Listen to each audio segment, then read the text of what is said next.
Hello students. इस video में हम लोग जानने वाले हैं कन्वेक्स मिरर और कनकेव मिरर यानी उत्तल दर्पण और अवतल दर्पण में प्रतिबिंब जो बनता है उसका किरण आरेख कैसे हम लोग खींचते हैं, यानी कि रे डायग्राम कैसे हम लोग बनाते हैं, वो चलिए हम लोग जानते हैं। मैं हूं doctor SRM. Welcome to this YouTube channel success Mantra by doctor SRM. तो चलिए वीडियो को स्टार्ट करते हैं। तो ये किरण आरेख बनाने का पहले कुछ हम लोग नियम जान जाते हैं कि अगर प्रकाश का किरण प्रधान अक्ष के समानांतर आती है तो दर्पण से टकराने के बाद फोकस से होकर गुजरती है। ये फर्स्ट हो गया नियम। अगर प्रकाश की किरण फोकस से होते हुए आती है और दर्पण से टकराती है तो वो दर्पण से टकराने के बाद प्रधान अक्ष के समानांतर चली जाती है। तो ये सेकेंड हो गया। थर्ड नियम क्या कहता है कि अगर प्रकाश के किरण सी से होते हुए आए और दर्पण से टकराए तो दर्पण से टकराने के बाद वही रास्ता पे चले जाएगा, यानी सी से होते हुए ही लौटकर चले जाएगी। तो ये थर्ड हो गया अपना। तो ये तीनों नियम यूज करके हम लोग उत्तल दर्पण और अवतल दर्पण का किरण आरेख खींचेंगे। तो चलिए हम लोग अवतल दर्पण का किरण आरेख खींचते हैं। तो फर्स्ट केस में रहेगा कि अगर वस्तु रहेगा कहाँ, अनंत पर, तो अनंत से समानांतर प्रकाश की किरणें आती है, यानी कि पैरेलल रे आती है। वो दर्पण से टकराएगी तो कहाँ से गुजरेगी, एफ से गुजरेगी। तो ये पैरेलल आई और एफ से गुजर गई, यहाँ भी पैरेलल आई और एफ से गुजर गई। तो उसका जो प्रतिबिंब कहाँ बनेगा, वो फोकस पर बनेगा, यानी एफ पर बनेगा। अगर अनंत पे वस्तु रहेगा तो एफ पर बन जाएगा। तो ये फर्स्ट केस का हो गया किरण आरेख। सेकेंड केस का हम लोग देख लेते हैं। तो सेकेंड केस में वस्तु कहाँ है, सी और अनंत के बीच में है, यानी कि ये भी वस्तु है। तो ए से यहाँ एक प्रकाश की किरण लिख ली और प्रधान अक्ष के समानांतर आई और दर्पण से टकराने के बाद एफ से होते हुए चली गई।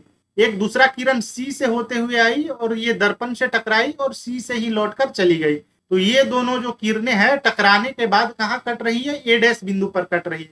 तो ए डैश से हम लोग लंब डाल देंगे ये प्रधान अक्ष पर। तो ए डैश बी डैश जो बना वो क्या बन गया, अपना प्रतिबिंब बन गया, जो कि देखिए ये ए बी से छोटा है, यानी कि प्रतिबिंब अपना बन गया छोटा और उल्टा बन गया क्योंकि ए डैश नीचे है।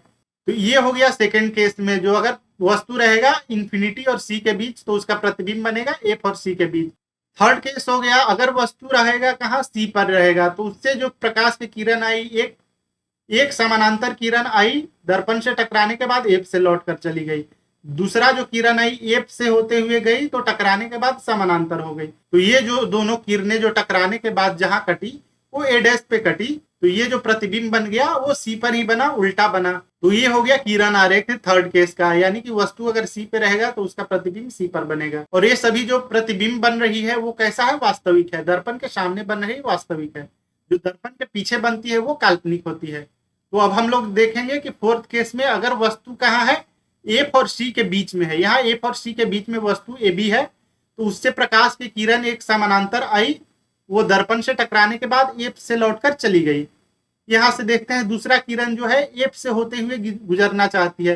तो ये जो प्रकाश की किरणें गई और टकराने के बाद सी से गुजरते हुए चली गई। तो ये जो दोनों किरणें परावर्तन के बाद जिस बिंदु पर कटे, तो ए डैश बिंदु है, तो ए डैश बी डैश जो प्रतिबिंब बना वो वस्तु से बड़ा बना और उल्टा है। देखिए यहाँ उल्टा दिख रहा है। और ये प्रतिबिंब कहाँ बना, सी और अनंत के बीच में बन गया और ये दर्पण के सामने है। तो ये अपना फोर्थ केस हो गया। फिफ्थ केस देखते हैं, अगर वस्तु एफ पर है तो उसका प्रतिबिंब कैसे बनेगा, उसका किरण आरेख हम लोग ड्रॉ करते हैं। तो ए से एक समानांतर किरण चली, दर्पण से टकराने के बाद एफ से होते हुए चली गई। एक दूसरी जो किरण है वो सी से गुजरना चाहेगी, तो यहाँ दर्पण से टकराई और सी से गुजरते हुए चली गई। तो ये जो दोनों किरणें हैं वो कभी मिलेगी नहीं क्योंकि दोनों समानांतर है। तो दो समानांतर किरणें या रेखाएं कहाँ मिलते हैं, अनंत पर मिलती है। तो ये अनंत पर मिलते हुए प्रतीत होगी, इसलिए इसका प्रतिबिंब कहाँ बनता है, अनंत पर बनेगा। हम लोग सिक्स्थ केस देखते हैं, अगर वस्तु एफ और पी के बीच में रहेगा तो उसका प्रतिबिंब कैसे बनेगा।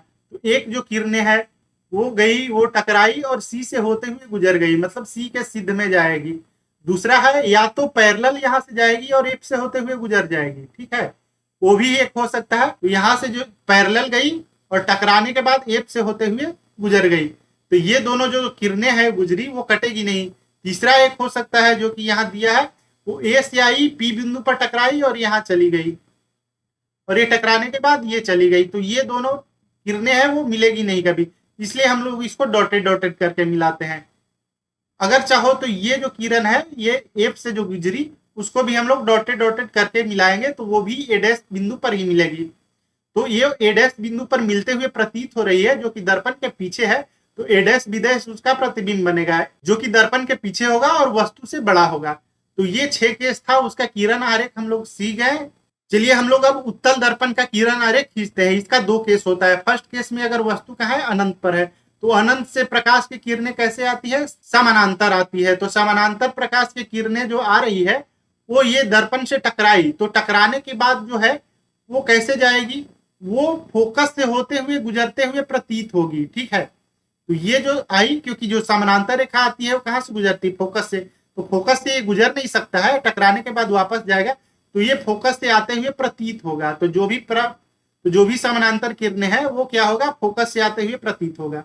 तो ये फर्स्ट केस हो गया। सेकेंड केस में कहाँ रहेगा, अगर अनंत और पी के बीच वस्तु रहेगा, यानी कि ये भी वस्तु है, तो उससे एक तो आया समानांतर प्रकाश, वो टकराने के बाद एप से होते हुए गुजरेगा या गुजरने की कोशिश करेगा। तो ये देखो एप से होते हुए गुजरने का कोशिश कर रहा है, यानी कि यहाँ टकराने के बाद चला गया।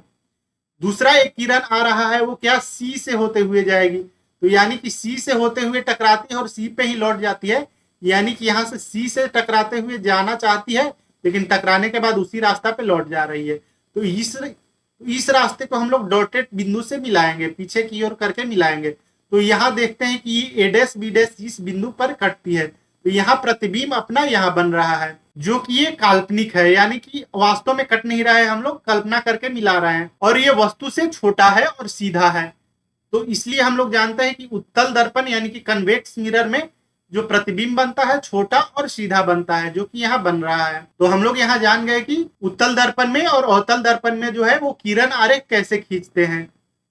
आशा करता हूँ इस वीडियो में समझ में आ गया होगा किरण आरेख खींचने के लिए। अगर ये वीडियो अच्छा लगा तो इस वीडियो को लाइक कीजिए, अपने दोस्तों के साथ शेयर कीजिए और इस चैनल को सब्सक्राइब कीजिए। मिलते हैं अगले वीडियो में, तब तक के लिए धन्यवाद।